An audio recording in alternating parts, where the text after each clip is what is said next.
ada makhluk. Nah, itu enggak bisa. Karena nanti akan dibentrokkan ke situ. Jadi saya kasih jawaban, itu pemanaan kata Tuhan itu secara umum gitu loh. Secara umum, karena secara umum inilah maka bisa digunakan ya kepada bicara kepada Tuhan itu bisa gitu loh. Tetapi kalau Tuhan itu udah makna secara khusus. Kenapa khusus ya? Karena itu udah menekankan kepada Sang Ilahi gitu loh. Nah, kalau kita udah bicara tentang kata bahasa ini ya, bahasa Ibraninya kan Adonai gitu ya, bahasa Yunaninya adalah Kyrios. Curious. Nah, ini kan sama-sama kalau dalam bahasa Arab itu Rob gitu ya. Nah, yang jadi masalah begini.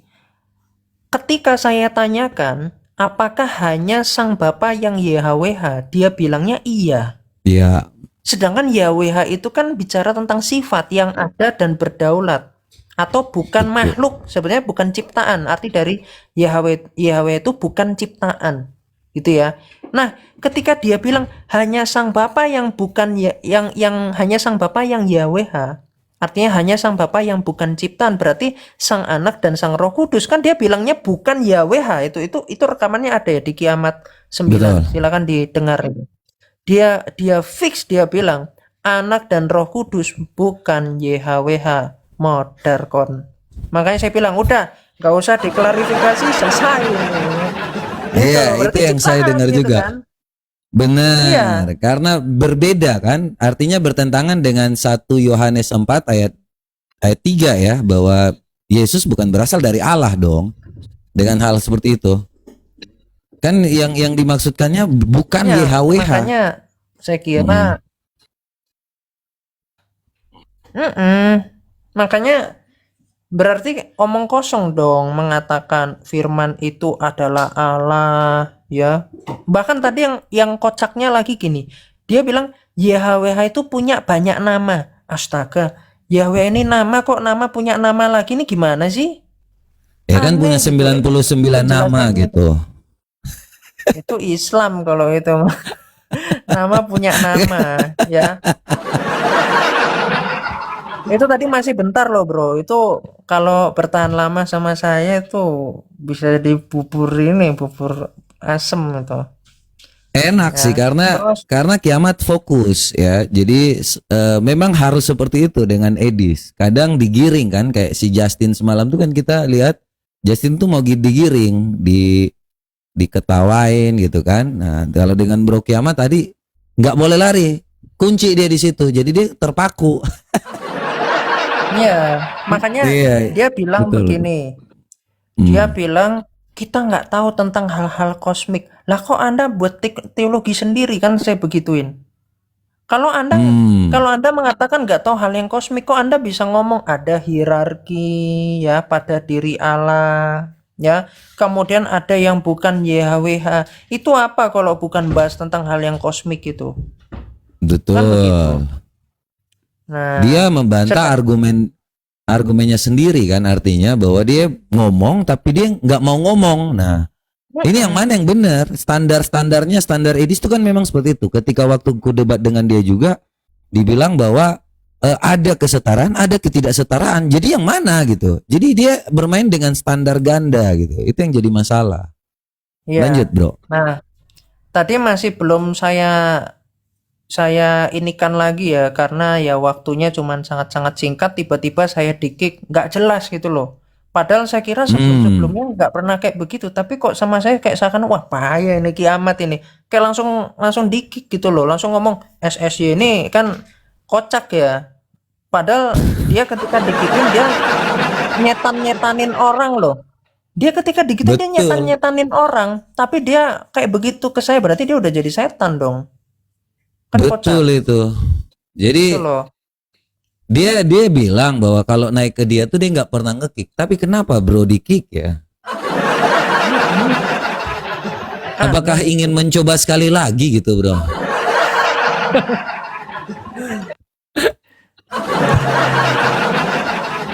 Gue tuh herannya you bisa yang langsung di-kick gitu, padahal apa ya, sebenarnya masih enak-enak aja kalau bisa menjelaskan gitu kan.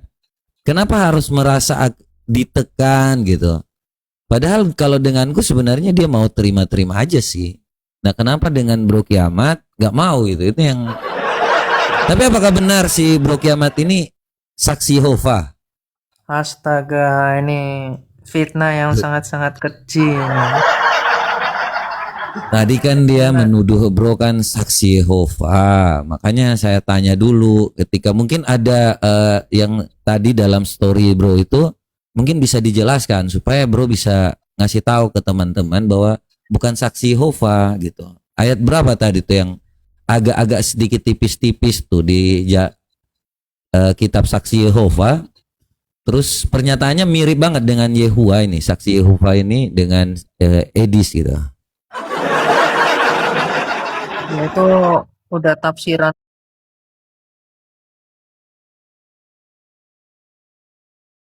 Itu udah tafsirannya dari mereka sendiri kan. Jadi mereka Heeh. bilangnya ya hanya Bapa yang Yehua gitu loh, hanya Bapa yang YHWH. Itu cocok kan sama narasinya Edis.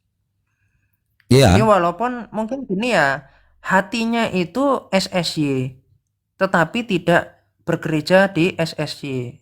Kan gitu, artinya dia nggak bergereja gitu loh di sana. Itu kalau hemat saya saja, soalnya pemahamannya sama-sama hanya Bapa yang YHWH. Ini siapapun nggak bisa cepokin, serius. Nggak bisa betul. dicebokin kalau udah kayak begitu. Makanya makanya saya bilang itu masih belum apa-apa, masih belum pertanyaan lanjutannya. Nah, tadi yang kocak begini. Ketika saya membahas tentang sang anak, dia bilang yang dilahirkan, astaga. Astaga. Loh, sang anak Itu ini memang pribadi sang firman loh. Masa masa nanti itu berbahayanya begini, jangan sampai nanti dia bilang disebut sebagai sang anak itu ketika itu inkarnasi itu, setelah inkarnasi disebutnya sang anak. Jangan sampai dia kayak begitu, makin hancur lagi.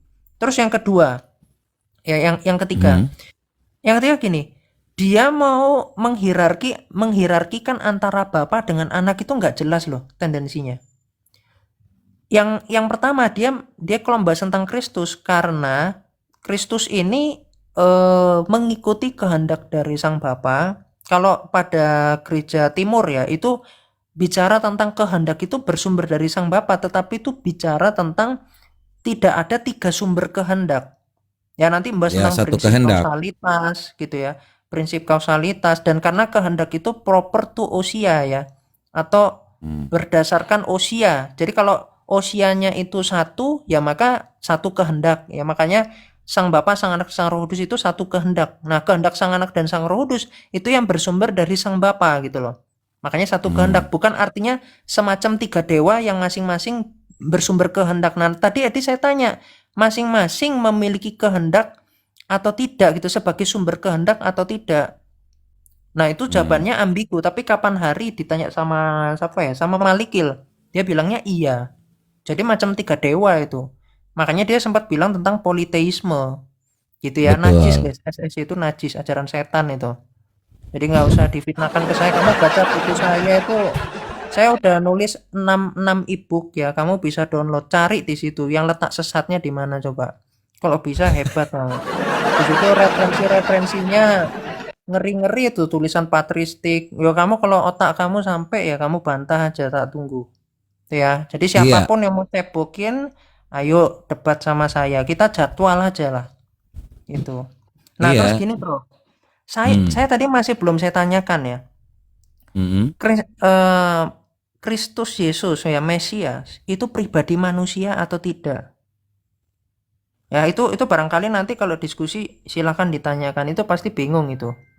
Karena kalau dia bilang itu pribadi manusia, berarti ada 4 pribadi. Ada Bapa, Anak, Roh Kudus, pribadi manusia Yesus Kristus. 4 Kalau tunggal kalau dia jadinya. nggak mungkin, dia akan menghindari pertanyaan itu karena dia akan yang namanya dia selalu menghindari Yesus itu punya kepribadian ilahi itu. Jadi Yesus itu bukan yang namanya ada ilahinya, makanya hanya sekedar Tuhan. Itu Nah, saya justru akan nangkap itu. dia akan menangkap seperti itu. Jadi Ya justru Yesus itu itu hanya berarti sekedar pribadi Tuhan-Tuhan manusia. aja. Iya, Iya, jadi berarti tidak ada pribadi pribadi. manusia dong. Nah, Tapi tidak ada keilahiannya. Kalau kita kan duinatur, kita percaya kan bahwa Yesus sepenuhnya Allah, sepenuhnya manusia. Karena pada prinsipnya Yesus tetap dalam prinsip kekudusan Allah kan, asas-asas Allah yaitu kasih, kudus dan adil walaupun dalam kemanusiaannya. Nah, kalau bagi mereka nggak mungkin. Yesus itu manusia biasa aja, malaikat yang menjelma jadi manusia. Oh, Kan mereka kalau saya kira sih kalau untuk berspekulasi dia memandangnya malaikat itu masih terlalu jauh lah. Kalau dari diagnosa saya ya sebagai orang yang sudah ibaratnya pasien saya lah di situ. Jadi sudah saya lihat bagaimana ya belok-beloknya seperti apa. Itu secara singkat gitu aja itu sudah kelihatan kan. kelihatan. Kalau kita yang Sudah. udah biasa diskusi udah langsung tahu, oh ini arahnya dia kemana gitu kan. Makanya Iya, ketika waktu dia bilang dia nggak ngerti tentang saksi Yehova itu omong kosong. Nah, dia mungkin nggak mengatakan tentang malaikat, bro, tetapi mungkin dia punya pemahaman yang berbeda dan memang Yesus makhluk itu pasti ciptaan, makhluk ciptaan. Karena kan dia bilang model-model ada kayak sidang makhluk. ilahi. Heeh. Nah, Sidang gitu. ilahi gitu kan. Jadi ada Allah-Allah kecil itu kan. Jadi Iya, Yesus tuh hanya Allah-Allah kecil dalam sidang ilahi itu kan. Itu kan maksud dia. kayak macam Benar nggak?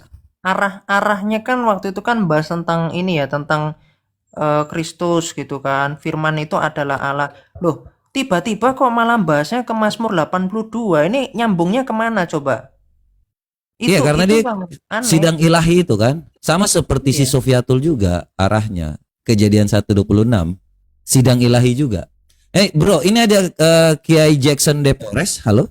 Yo, shalom, kiamat, Shalom. mata pisau.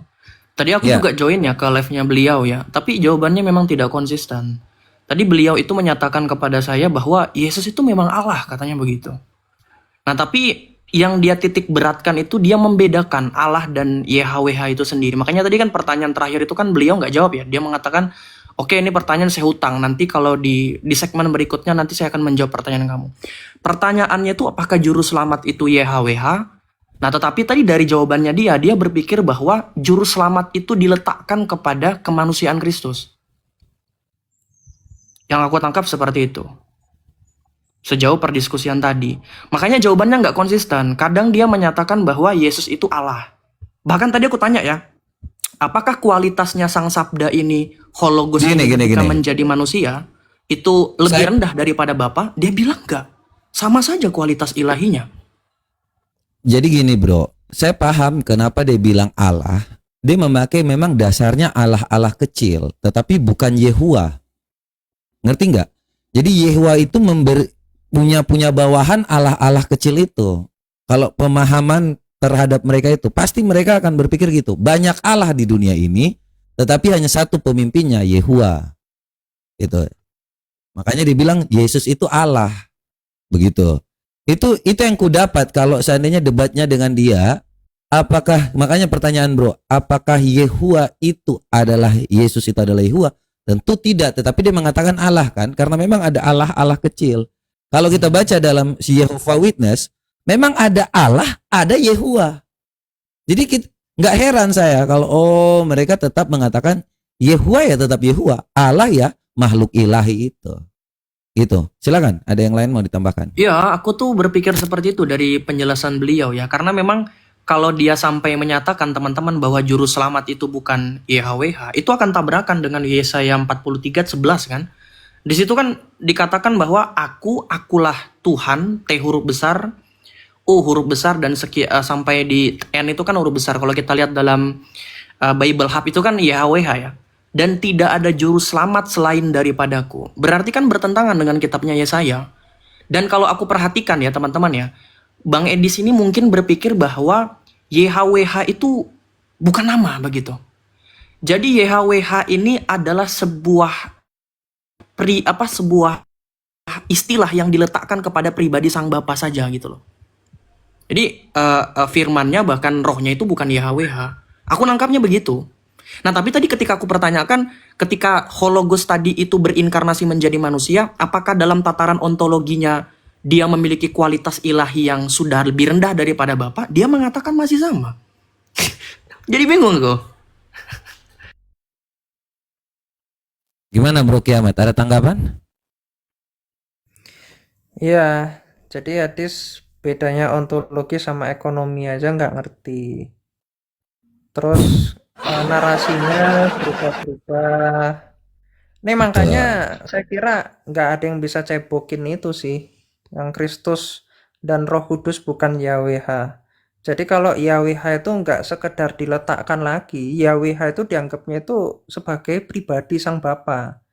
Jadi yang fatalnya ya, itu kan atribut, itu sifat. Nah, sifat dengan pribadi itu disamakan, itu udah hal yang bodoh sekali. Gitu loh. Sifat itu pasti dimiliki oleh pribadi. Berarti Sang Bapa, Sang Putra, Sang Roh Kudus ya memiliki sifat-sifat ilahi gitu loh. Yaitu salah satunya YHWH yang ada dan berdaulat. Jadi kalau dibikin sifat itu ajaran itu dong perindap dewa, Agak putus, Bro. dewa kesuburan, dewa kehidupan.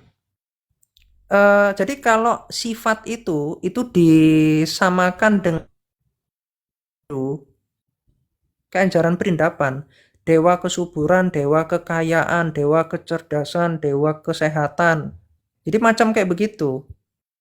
Makanya ketika kemarin yang bahas sama Malikil ya, kalau ada hierarki berarti Kristus itu Tuhan yang lain. Kan dia kan di situ dia ngomong politeisme pada akhirnya. Betul. Makanya tadi saya tanya, apakah Yesus Kristus itu adalah Tuhan dan Allah yang lain selain daripada Sang Bapa? Ini yang jadi masalah, terminologinya antara Tuhan dan Allah saja itu tidak bisa beliau mendefinisikan. Makanya jatuhnya itu jadi kayak macam politeisme. Jadi ya saya nggak heran itu kalau dia ngomongnya politeisme dengan definisi yang seperti itu memang nggak bisa proper itu. Mau sampai bagaimanapun, mental teologinya saja sudah salah. Mau kemanapun juga ketabrak mana-mana. Makanya saya kira itu perlu diajarin dulu lah. Mesti belajar katekisasi dulu. Soalnya itu materi-materi anak-anak dasar itu. Orang katekisasi aja udah dijelasin gitu. Berarti kan nggak lulus katekisasi. Dia nggak Karena pernah gini, gereja. problemnya begini. Oke lah, kalau misalkan beliau itu menyatakan bahwa ketika saya berdiskusi dengan teman-teman muslim, mungkin cara masuknya seperti itu. Tapi yang menjadi persoalan begini teman-teman. Kalau sampai ada orang Islam yang mengikuti Yesus itu bukan karena mengenal Yesus itu siapa, ya kan? Bahkan yang lebih parah lagi, menganggap bahwa Yesus itu setara dengan Muhammad. Ya ngapain masuk Kristen, kan sama dengan Islam juga kan? Itu problemnya. Makanya konsep ketuhanan dalam iman kekristenan itu jantung kekristenan loh. Saya tuh sangat sedih ada banyak orang-orang Kristen itu yang memang benar meneladani Kristus dalam kehidupannya. Tetapi ketika dipertanyakan oleh teman-teman Islam bagaimana konsep ketuhanan, kenapa Tuhan kamu ada 3? Banyak daripada orang Kristen tuh nggak mengerti untuk menjelaskan. Ujung-ujungnya apa? Murtad. Itu kan problemnya. Yang membedakan kita dengan orang Islam itu, mereka kan menganggap bahwa Yesus itu kan sama dengan Isa. Mereka menerima Yesus itu sejauh dia sebagai manusia saja. Sedangkan yang membedakan kekristenan dengan Islam adalah orang Kristen itu percaya bahwa Yesus itu adalah sungguh-sungguh Allah dan sungguh-sungguh manusia. Kalau orang Kristen, kalau orang Islam masuk Kristen hanya percaya bahwa Yesus itu manusia biasa, seperti Muhammad, ya apa bedanya Kristen dengan Islam kalau begitu? Itu loh. Ya, jadi jelasnya memang secara adanya Islam untuk membantah keilahian Yesus. Makanya di dalam Al-Quran pun mereka membantah bahwa Allah itu tidak beristri dan tidak beranak. Karena mereka tahu bahwa Yesus itu adalah anak Allah. Makanya kalau seandainya yang namanya kalau seandainya kita dari sejak awal tidak menganggap Yesus adalah anak Allah, maka tidak akan ada Islam. That's the point. Betul itu. Itu poinnya. Karena memang Islam datang dan Muhammad pun tahu itu bahwa Yesus itu dikatakan sebagai anak Allah, makanya dia datang untuk membantah.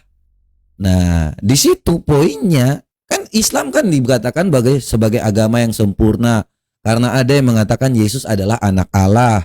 Nah, Islam datang menyatakan dalam surah Jin ayat 3, bagaimana mungkin Allah itu punya istri, punya anak, sedangkan dia tidak punya istri. Itu Al-An'am 101.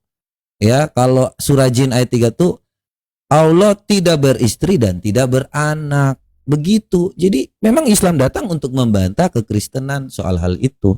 Nah, kalau seandainya dia juga berpikirnya sama seperti Islam, maka tidak ada bedanya dengan Islam kalau hanya sekedar kemanusiaan.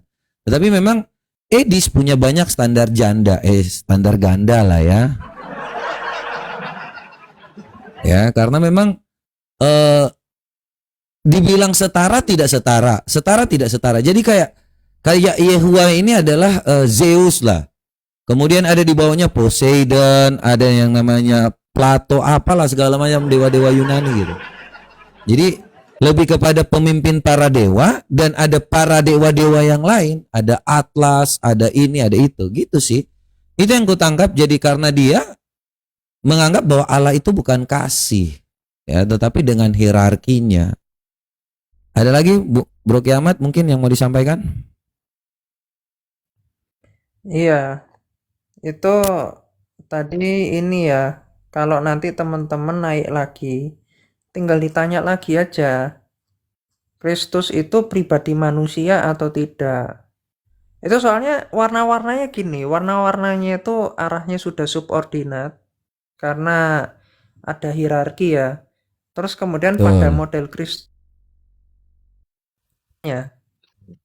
jadi kalau subordinat itu memang itu udah politeisme memang. Ya sang Bapa, Tuhan Tuhan sendiri, sang Anak, Tuhan sendiri, Roh Kudus, Tuhan sendiri, dan itu terpisah itu. Jadi nanti digambarkan itu, oh sang Anak ini adalah pribadi yang rendah ya, macam kacungnya Bapa gitu. Roh Kudus juga sama. Seperti itu terminologinya subordinat itu. Itu lebih kepada bukan ekonomis lagi tuh, subordinat ontologis. Itu.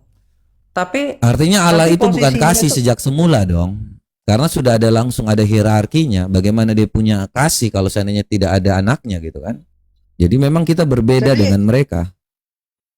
jadi gini, Bro. Jadi kalau sekedar kita pakai patokan kasih, kasih itu kan yang dikomunikasikan, dan itu kasih itu kekal gitu loh. Makanya dikatakan Allah itu kasih gitu loh, sifat mendalam di dalam dirinya. Nah, kita jangan bahas ke situ dulu untuk membuktikan tentang subordinatnya. Jadi kalau Sang Anak dan Sang Roh Kudus itu dimaknai ketika diutus, terus kehendaknya itu satu yang bersumber dari Sang Bapa.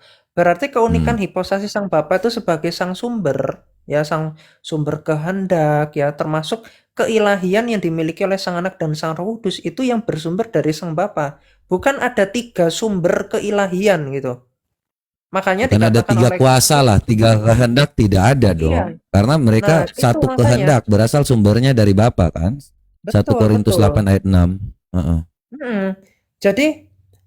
Jadi gini, yang membedakan antara Trinitas dengan pemahaman politeisme itu apa? Jadi ada nanti yang mengatakan ya masing-masingnya itu memiliki kehendak, cuman kehendaknya itu sama, nggak kayak begitu. Itu nanti harus bahas namanya bab prinsip kausalitas. Ya, keberadaan, bagaimana menjelaskan tentang Trinitas yang satu keberadaan itu, tetapi ada 3 hipostasis. Nggak membuat menjadi ada 3 keberadaan gitu. Nah, itu makanya makanya Kristus mengatakan, sama seperti dalam Yohanes 5 ayat 26 ya. Ya, sama seperti Bapa memiliki hidup dalam dirinya sendiri. Coba Yohanes 5 ayat 26. Yohanes 5:26. Nah itu. Sebab sama seperti Bapa mempunyai hidup dalam dirinya sendiri, demikian juga diberikannya Anak mempunyai hidup dalam dirinya sendiri. Berarti hidup Sang Anak ini itu dari Sang Bapa. Ya, karena Sang Bapa yang memberikan hidup itu. Nah, dari sini hidup itu ya bersumbernya dari Sang Bapa. Makanya hidup itu propor to ousia, ya, berdasarkan osianya. Nah, karena osia ilahi ini atau hakikat ilahi ini bersumber dari Sang Bapa, maka Sang Firman dan Sang Roh Kudus itu memiliki hakikat ilahi yang dari Sang Bapa ini. Begitu juga tentang keberadaan, ya. Kita pakai patokan pakai tahta aja deh. Di dalam Wahyu 3 ayatnya yang ke berapa ya? 21 gitu. Jadi bukan ada tiga sumber tahta loh. Wahyu 3 ayat 21. Nah ini. Barang siapa menang, ia akan kududukkan. Nih, aku dudukkan bersama-sama dengan aku di atas tahtaku, sebagaimana aku pun telah menang dan duduk bersama-sama dengan Bapakku di atas tahtanya. Berarti tahta yang dimiliki oleh Kristus itu yang bersumber dari Sang Bapa. Nah, karena Allah itu tidak berbicara, ini keberadaannya tidak berbicara di dalam ruang dan waktu. Berarti ini tidak menunjukkan ada waktu di mana Sang Anak itu belum memiliki hidup, nggak bicara begitu. Nggak bicara juga ada waktu di mana Sang Anak tidak memiliki tahta, nggak bicara seperti itu. Nah, artinya ini kalau dalam Ortodoks Timur ya, itu dijelaskan bahwa kemonarkian itu letaknya pada Sang Bapa. Ya, tidak menjadi hierarki. Kenapa? Karena sifat dari Sang Anak dan Sang Roh Kudus itu identik dengan Sang Sumber. Karena sifatnya Sang Sumber itu tidak ada kelemahan, maka Sang Anak dan Sang Roh Kudus pun tidak ada sifat yang hina gitu loh pada dirinya.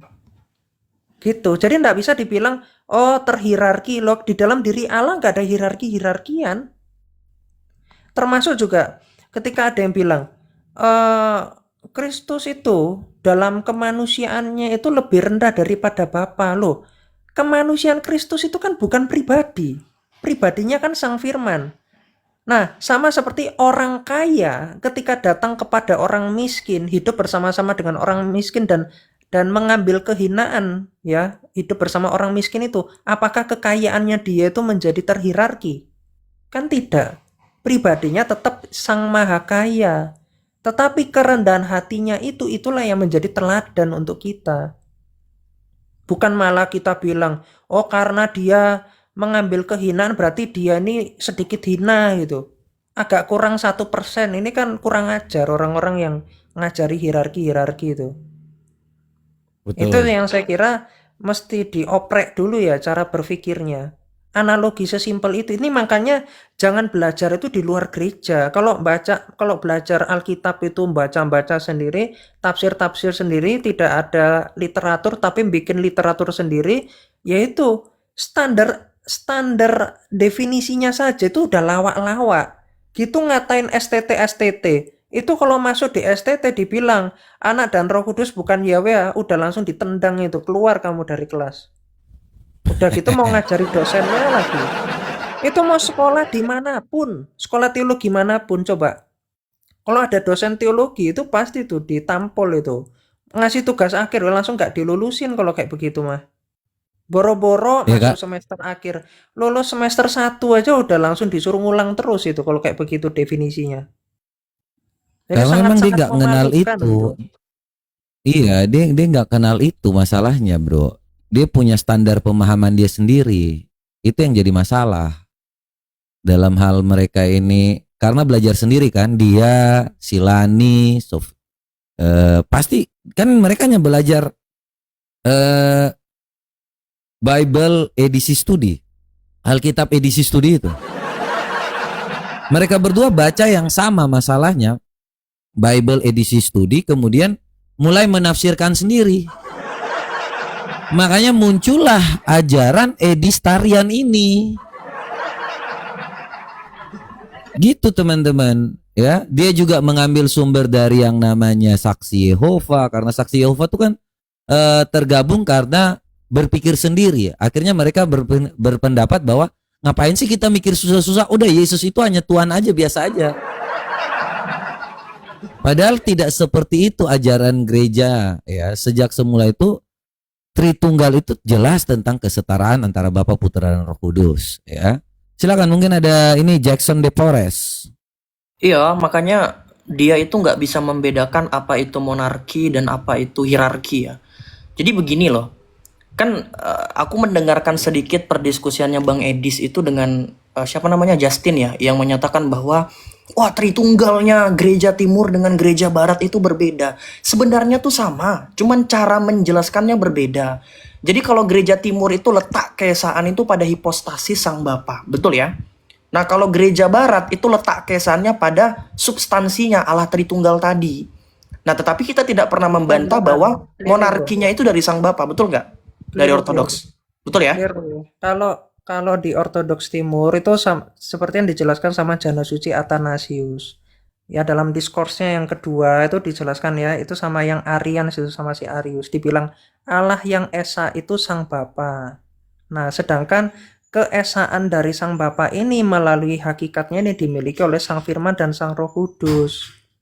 Makanya Kristus mengatakan gini, di dalam Yohanes 17 ayat 3 coba. Ini biar ndak ini ya, nanti jatuhnya nanti nggak Esa nanti kalau kayak begitu. Yohanes 17 ayat 3. Ya, ini kan dikatakan nih, inilah hidup yang kekal itu, yaitu bahwa mereka mengenal Engkau satu-satunya Allah yang benar, ya, dan mengenal Yesus Kristus yang telah Engkau utus. Jadi terus sama ini Markus 12 ayat 29.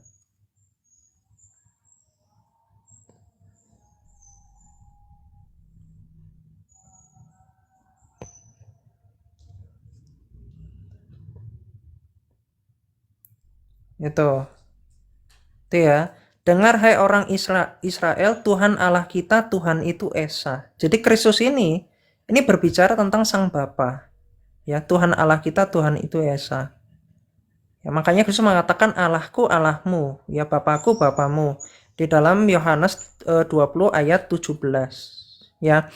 Nah, jadi artinya apa? Hanya Sang Bapa yang keilahiannya itu bersumber dari hipostasisnya sendiri dan keberadaannya tidak disebabkan oleh hipostasis manapun. Ini membahas tentang prinsip kausalitas. Itu di Gregorius Nazianzus, Athanasius, saya bisa bukakan semua datanya soalnya sudah saya inikan ya. Jadi kalau berbicara tentang Allah yang Esa itu merujuk kepada Sang Bapa.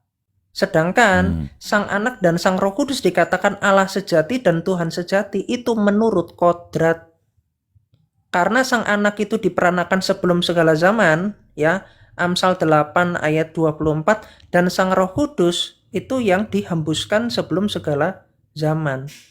Jadi atas dasar keberadaan dari Sang Anak dan Sang Roh Kudus yang dari Sang Bapa ini dan juga keilahiannya itu dimiliki itu menurut kodrat ilahi yang satu dengan Sang Bapa yang dari Sang Bapa ini, maka yang membedakan antara timur dengan barat. Di barat itu dengan prinsipnya itu memahami secara ekonomia. Secara ekonomia Roh Kudus itu dihembuskan oleh Sang Anak. Kan itu yang sebenarnya yang membedakan itu. Sedangkan menghembuskan itu kan melalui kodrat manusiawi di situ. Nah, kalau Roh Kudus itu dicurahkan ya dari Sang Bapa melalui Sang Anak, itu nggak jadi masalah. Tetapi ketika membahas tentang prinsip kausalitas, ya itu Sebentar, yang bro. menjadi masalah gitu. Jadi jadi gini, bro, membahas tentang prinsip kausalitas dengan prinsip pencurahan itu dua hal yang berbeda. Kausalitas itu bicara tentang ontologi, sedangkan kalau gini. pencurahan itu bicara tentang ekonomia. Itu. Iya, Jadi pencampuran tapi antara ontologi dengan keekonomian itu indikasinya hakikat Allah meluas atau menyempit itu yang ditolak. Dan prinsipnya itu kan satu kan, prinsipnya tetap Sang Bapa kan. Ya, Dan kalau kita pahami itu. gini, ya, sama-sama dipahami bahwa kesetaraannya ini tidak berbeda. Tidak ada Iya, tentang betul. penjelasannya aja. Nah, Gini, makanya tadi saya kira makanya tadi aku mengatakan seperti itu ya. Jadi gini, kalau secara ontologi Kristus itu memiliki keberadaan yang lebih rendah kualitas keilahiannya daripada Sang Bapa. Nggak mungkin dong Yesus itu mengatakan dalam Yohanes 17 ayat 10 bahwa apa yang dimiliki oleh Bapa juga aku miliki. Itu kan berbicara tentang kepenguasaan dan kepemilikan. Nah, kalau Kristus betul. itu ausianya lebih rendah daripada Sang Bapa, teman-teman. Nggak mungkin Yesus berani mengatakan demikian. Dan begini juga ya. Jadi ketika Sang Sabda itu keluar daripada Sang Bapa menjadi manusia, teman-teman, itu bukan berarti relasinya sebagai Allah yang satu itu terpisah atau terputus. Jadi aku menganalogikannya seperti ini nih. Ini kan ada sumber mata air tuh. Ketika air itu keluar dari sumber mata air itu pergi sejauh 4 meter contoh, air itu tidak akan pernah terpisah atau terputus dari sumbernya. Karena ada relasi di situ. Nah, sama seperti Sang Sabda tadi ketika dia keluar daripada Sang Bapa menjadi manusia, bukan berarti relasinya dalam ausianya sebagai Allah yang Esa dengan Sang Bapa itu terpisah. Makanya kan Yesus itu kan mengatakan dalam Yohanes 10:30, sebab aku dan Bapa adalah satu kan. Di situ dia menggunakan kata hen tuh dalam bahasa Yunani. Kata hen itu kan padanan katanya tuh kan echad dalam bahasa Ibrani ya, yang menunjukkan ada kejamakan dalam kebagaimanaan yang satu. Makanya kalau Yesus itu kualitas keilahiannya lebih rendah daripada Sang Bapa, nggak mungkin dia berani mengatakan bahwa aku dan Bapa adalah satu. Ini kan kalau ada yang mengatakan bahwa secara ontologi Sang Sabda itu lebih rendah daripada Sang Bapa, ini kan mirip-mirip tuh dengan ajarannya Arianisme yang dibawakan oleh seorang Arius ya. Dia tuh kan menyatakan bahwa Kristus itu dapat dikatakan sebagai Allah kecil, Allah nih teman-teman, Allah sejauh eksistensi dan keberadaannya sebagai Allah itu diciptakan atau dianugerahkan.